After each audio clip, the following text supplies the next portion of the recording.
الشيطان الرجيم. بسم الله الرحمن الرحيم. لا يحب الله الجهر بالسوء من القول إلا من ظلم.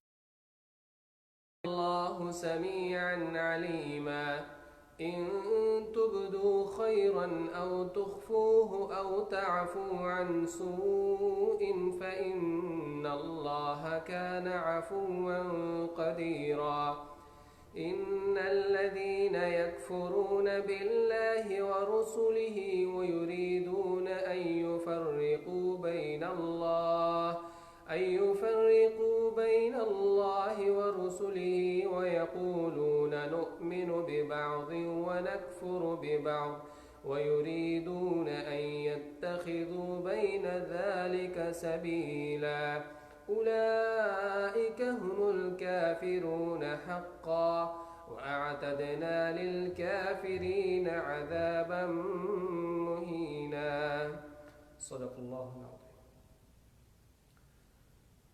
اللهم صل على سيدنا ومولانا محمد وآله وسلم. رب اشرح لي صدري ويسر لي أمري واحلل عقدة من لساني يفقهوا قولي. محترم سامعین کرام، آج ہمارے روزانہ کی بنیاد پر ہونے والے خلاصے قرآن مجید میں چھٹے پارے کا خلاصہ پیش کیا جائے گا انشاءاللہ. سامعین کرام، 5ویں پارے کے آخر میں منافقین کی مذمت بیان کی گئی اور اللہ رب العالمین کی طرف سے انہیں سخت وعید سنائی گئی. تو یہاں پر چھٹے پارے کے شروع میں اللہ رب العالمین نے منافقین کے بارے میں ارشاد فرمایا کہ لا يحب اللہ الجہر بالسوء من القول الا من ظلم، کہ اللہ رب العزت بری باتوں کے اظہار کو پسند نہیں کرتا مگر جہاں پر ضرر ہو، جہاں پر کسی ظلم کا خطرہ ہو، جب کوئی ظالم ہو تو پھر اس پر کیا جا سکتا ہے، اظہار کیا جا سکتا ہے. تو یہاں پر اللہ رب العالمین نے کہا کہ لوگوں کو اس بات پر تعجب نہیں ہونا چاہیے کہ اللہ رب العالمین نے منافقین کی پردہ دری کیوں کی ہے. پھر کافروں کے اس طرز عمل کا ذکر کیا کہ ان الذین یکفرون باللہ ورسلہ ویریدون ان یفرقوا بین اللہ ورسلہ، کہ کافر لوگ اللہ اور اس کے رسول کے درمیان تفریق کرتے ہیں. تفریق سے مراد یہ ہے کہ اللہ کو تو مانتے ہیں لیکن رسول اللہ کو نہیں مانتے، یا پھر کچھ رسولوں کو مانتے ہیں اور کچھ کو نہیں مانتے. یعنی عیسیٰ علیہ السلام اور موسیٰ علیہ السلام کو تو مانتے ہیں لیکن رسول کریم صلی اللہ علیہ وسلم کو نہیں مانتے. اور قرآن کی نظر میں یہ لوگ حق سے انکاری ہیں. تو اللہ رب العالمین نے ارشاد فرمایا کہ اولئک هم الکافرون حقا واعتدنا للکافرین عذابا مہینا، یہ لوگ حق سے انکاری ہیں اور ان کا ٹھکانہ جہنم میں، ان کے لیے دردناک عذاب تیار کیا گیا ہے. ایک طرف کافروں کا یہ طرز عمل بیان کیا گیا تو دوسری طرف مومنین کا طرز عمل بھی بیان کیا گیا کہ وہ ان کا طرز عمل کیا ہے. فرمایا والذین آمنوا باللہ ورسلہ ولم یفرقوا بین احد منہم، کہ مومنون کا طرز عمل یہ ہے کہ جب انہیں اللہ اور اس کے رسول کی طرف سے کوئی بات پیش کی جاتی ہے تو وہ اس کو بلا چون چرا مان لیتے ہیں. وہ اللہ اور اس کے رسول کی طرف سے کوئی تفریق نہیں کرتے، اللہ کو بھی مانتے ہیں، رسول صلی اللہ علیہ وسلم کو بھی مانتے ہیں، اللہ کی اطاعت بھی کرتے ہیں، رسول اللہ صلی اللہ علیہ وسلم کی اطاعت بھی کرتے ہیں. آگے اللہ رب العزت نے یہود کا تذکرہ کیا. فرمایا وَبِكُفْرِهِمْ عَظِيمًا، کہ یہود حضرت مریم کی کردار کشی کیا کرتے تھے. تو اللہ رب العالمین نے ارشاد فرمایا کہ مریم تو ایک نیک اور پارسا عورت تھی اور وہ اللہ رب العالمین کے ایک پرہیزگار عورت تھی. پھر فرمایا وَقَوْلِهِمْ إِنَّا قَتَلْنَا الْمَسِيحَ عِيسَى ابْنَ مَرْيَمَ رَسُولُ اللَّهِ، کہ یہود یہ سمجھتے ہیں کہ انہوں نے نعوذ باللہ عیسیٰ علیہ السلام کو شہید کر دیا، حالانکہ ان کا یہ دعویٰ غلط ہے۔ اللہ رب العالمین اس کے جواب میں فرماتے ہیں وما قتلوه وما صلبوه ولكن شبه لهم، اللہ رب العالمین نے ان کو زندہ آسمان پر اٹھا لیا اور ان کو شہید نہیں کیے گیا یہود کی طرف سے، بلکہ اللہ رب العالمین نے ان کو زندہ آسمان کی طرف اٹھا لیا۔ تو یہاں پر اہل کتاب کی برائیوں کا تذکرہ کیا گیا کہ جس طرح یہ انبیاء کو قتل کر دیتے تھے، اور دوسری برائیوں کے ساتھ ساتھ یہ بھی ارشاد فرمایا گیا کہ واخذ مربا وقتلوا، ایک برائی ان میں یہ بھی تھی کہ یہ سود بھی کھاتے تھے، اور ان کا کام یہ تھا کہ دوسروں کو برائی سے روکتے، دوسروں کو سود کھانے سے روکتے، لیکن یہ خود اس میں ملوث ہو گئے، اور تو اللہ رب العالمین نے ان کے لیے کہا کہ ان کے لیے دردناک عذاب تیار کیا گیا ہے۔ لیکن پھر فرمایا کہ لیکن الراسخون فی العلم منہم والمؤمنون، اہل کتاب میں سے کچھ پختہ علم والے لوگ ایسے ہیں کہ جو اللہ رب العالمین پر ایمان لاتے ہیں، رسول کریم صلی اللہ علیہ وسلم پر ایمان لاتے ہیں، اور وہ آخرت پر بھی ایمان لاتے ہیں، نماز قائم کرتے ہیں، زکوٰۃ ادا کرتے ہیں، تو ایسے لوگوں کے لیے اللہ رب العالمین نے ارشاد فرمایا کہ اللہ کے ہاں بہت بڑا اجر تیار کیا گیا ہے۔ اس صورت کے آخر میں قرآن کو ایک واضح دلیل اور واضح روشنی بنا کر کہا کہ یا ایھا الناس قد جاءکم برہان من ربکم وانزلنا الیکم نورا مبینا۔ اللہ رب العالمین نے ارشاد فرمایا کہ مومنو تمہارے پاس قرآن کی شکل میں ایک مضبوط دلیل اور واضح دلیل آ گئی ہے، واضح روشنی آ گئی ہے، تو پس جو مومن اس کو تھامے گا، مضبوطی کے ساتھ تھامے گا، تو اللہ رب العالمین اس کو اپنے فضل اور رحمت سے جنت میں داخل فرما دے گا اور اس کو صراط مستقیم پر بھی چلائے گا۔ سورۃ النساء کے بعد سورہ مائدہ کا آغاز ہوتا ہے۔ مائدہ عربی میں جو کہ دسترخوان کو کہا جاتا ہے، اور اس صورت میں ایک قصہ دسترخوان کے بارے میں بھی آتا ہے، تو اس لیے اس کا نام سورۃ المائدہ رکھا گیا ہے۔ اس صورت میں بنیادی طور پر حلال و حرام کے احکام بیان کیے گئے ہیں، اور اہل کتاب کے کچھ قصے بھی اللہ رب العالمین نے اس میں بیان کیے ہیں۔ فرمائے یا ایھا الذین آمنوا اوفوا بالعقود، سورت کے شروع میں اہل ایمان کو اس بات کی تلقین کی گئی کہ مومنو تمہارے ذمے جو عہد ہو، جو عقد ہو، تو اس کو پورا کرو، اس میں دھوکہ نہ کرو بلکہ اس کو پورا کرو، اور یہ عہد اور یہ عقد جو ہے یہ اگر رب کے درمیان ہو یا بندے اور رب کے درمیان ہو، یا بندوں کے ساتھ درمیان ہو، تو مومنین کو نصیحت کی گئی کہ اپنے عہدوں کو پورا کرو۔ اس آیت کریمہ، اس صورت میں جو اس کی خاص بات کیا ہے، جب یہ صورت نازل ہوئی تو اس میں ایک آیت ایسی ہے کہ حجت الوداع کے موقع پر اللہ رب العالمین نے رسول کریم صلی اللہ علیہ وسلم پر یہ آیت مبارکہ نازل کی، الیوم اکملت لکم دینکم واتممت علیکم نعمتی ورضیت لکم الاسلام دینا، کہ آج میں نے تمہارے اوپر تمہارے دین کو مکمل کر دیا اور اپنی نعمت تم پر پوری کر دی۔ جب یہ آیت نازل ہوئی تو ایک یہودی حضرت عمر رضی اللہ تعالیٰ عنہ کی خدمت میں حاضر ہوتا اور کہتا ہے کہ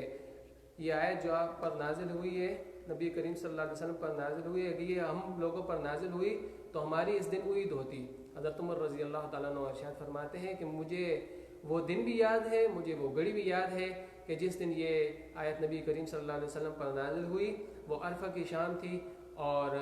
وہ جمعہ کا دن تھا، گویا اس دن مسلمانوں کی 2 عیدیں تھیں۔ تو یہاں پر اس صورت مبارکہ میں مسلمانوں کو کھانے پینے کی وہ چیزیں کہ جو پہلے حلال سمجھی جاتی تھی زمانے جاہلیت میں، تو اللہ رب العالمین کی طرف سے حرام کر دی گئی۔ فرمایا حرمت علیکم المیتۃ والدم ولحم الخنزیر وما اہل لغیر اللہ بہ، کہ مومنو تم پر حرام کر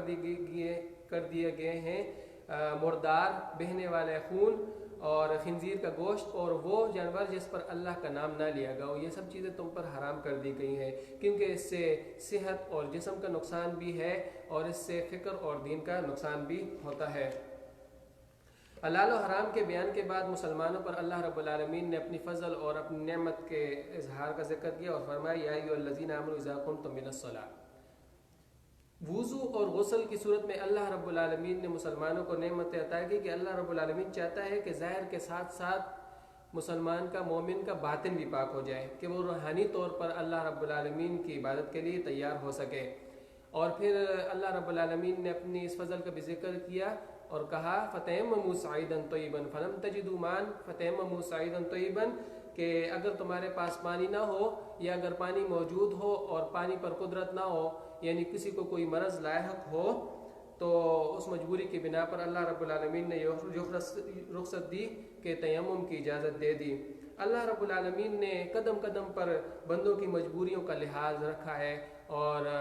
فرمایا کہ ما یرید اللہ لیجعل علیکم من حرج ولکن یرید لیطہرکم ولیتم نعمتہ علیکم لعلکم تشکرون، کہ اللہ تعالیٰ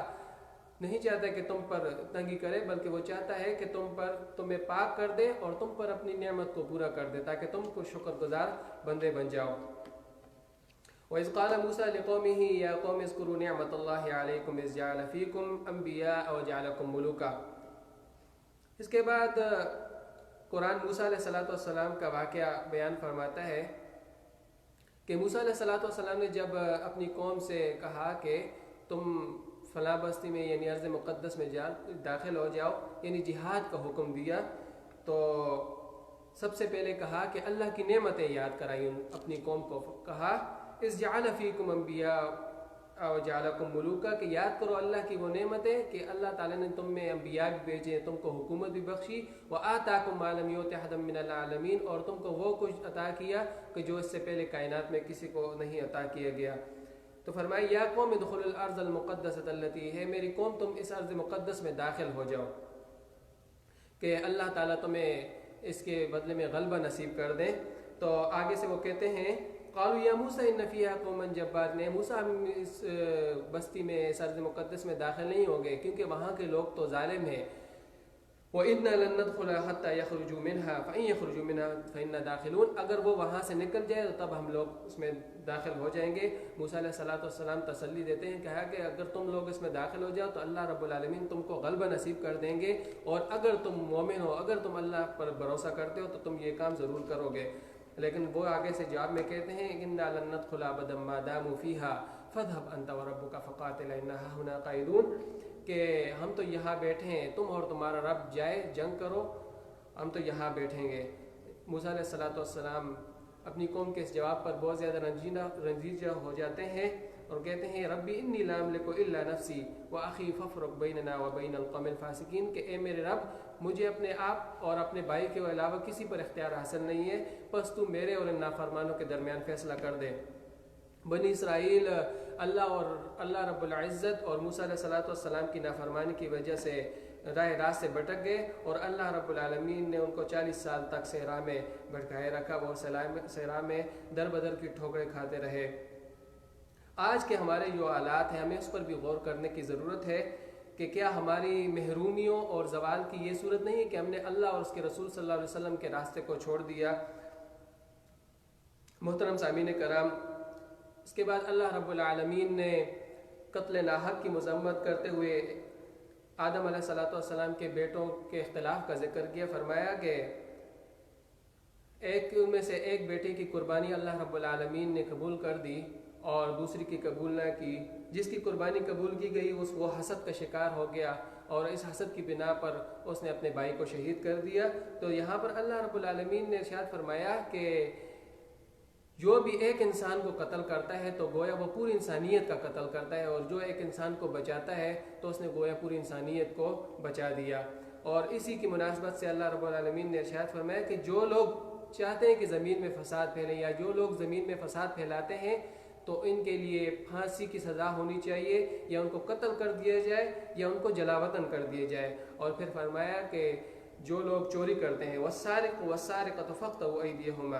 جزاء بما کسبا نکالا من اللہ، کہ جو لوگ مرد ہو یا عورت اگر وہ چوری کریں اور اپنے فعل سے باز نہ آئے تو ان کے ہاتھ اور پاؤں کو مخالف سمت میں کاٹ دیا جائے۔ سامعین کرام، اس کے بعد اللہ رب العالمین نے اہل کتاب یعنی یہود نصارہ سے قلبی دوستی کرنے سے منع کیا، فرمایا یا ایھا الذین آمنوا لا تتخذوا اليہود والنصارى اولیاء، کہ اے مومنو تم یہود و نصارہ سے قلبی دوستی نہ رکھو، کیونکہ بعضهم اولیاء بعض ان میں سے ایک دوسرے کے دوست ہیں، یہ مسلمانوں کے خلاف ایک ہو جاتے ہیں۔ فرمایا کہ ان سے قلبی دوستی نہ رکھی جائے۔ وَمَن يَتَوَلَّهُ مِنكُمْ فَإِنَّهُ مِنْهُمْ، اور جو کوئی ان میں سے یعنی ان سے دوستی رکھے گا تو وہ ان میں سے ہو جائے گا. یعنی یہاں پر ارتداد کا خطرہ پیدا ہو جاتا ہے کہ جو ان میں شامل ہوگا تو وہ مرتد ہو جائے گا، دین اسلام سے پھر جائے گا. اس کے بعد قرآن مجید نے یہود کے اللہ کے بارے میں منفی اقوال کو پیش کیا. فرمایا کہ وقالت الیہود ید اللہ مغلولہ، کہ یہود کہتے ہیں کہ اللہ کے نعوذ باللہ اللہ کے ہاتھ بندھے ہوئے ہیں. غلت ایدیہم ولعنوا، ان کے ہاتھ باندھ دیے گئے اور ان پر اللہ کی طرف سے لعنت کی گئی. فرمایا کہ بل یداہ مبسوطتان ينفق کیف یشاء، اللہ کے ہاتھ تو کھلے ہیں، ينفق کیف یشاء، وہ خرچ کرتا ہے جیسے چاہتا ہے، اور یہ کائنات اس کی ہے، یہ زمین اس کی ہے، یہ بندے اس کے ہیں، اور اسی کی مرضی یہاں پر چلتی ہے. آخر میں اللہ رب العالمین نے قرآن نے ارشاد فرمایا کہ لعن الذین کفروا من بنی اسرائیل علی لسان داؤد و عیسی ابن مریم، کہ داؤد علیہ السلام اور عیسیٰ علیہ السلام نے بنی اسرائیل کے کافروں پر لعنت کی. کس وجہ سے کی؟ کانوا لا یتناہون عن منکر فعلوہ، کہ وہ خود بھی برائی کرتے تھے اور لوگوں کو بھی برائی کی دعوت دیتے، اور جن کا کام تھا کہ وہ برائی سے لوگوں کو روکتے، وہ خود برائی میں ملوث ہو گئے. لبئس ما کانوا یفعلون، یہ بہت ہی برا کام ہے کہ جو وہ کرتے تھے. اللہ تعالیٰ سے دعا ہے کہ اللہ تعالیٰ ہمیں قرآن کو سمجھنے، پڑھنے اور اس پر عمل کرنے کی توفیق عطا فرمائے. وآخر دعوانا ان الحمد للہ رب العالمین.